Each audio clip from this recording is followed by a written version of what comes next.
Pemirsa, menjelang pelaksanaan debat publik kedua antar pasangan calon bupati dan wakil bupati Buleleng tahun 2024, KPU Buleleng kembali menggelar rapat koordinasi untuk mematangkan agenda tersebut.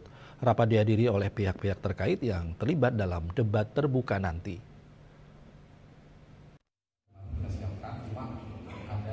Ketua KPU Buleleng Komang Dudi Udiana menyatakan rapat koordinasi ini membahas teknis debat publik kedua serta kesepakatan-kesepakatan yang akan dilakukan dalam pelaksanaannya Selasa 12 November 2024 mendatang.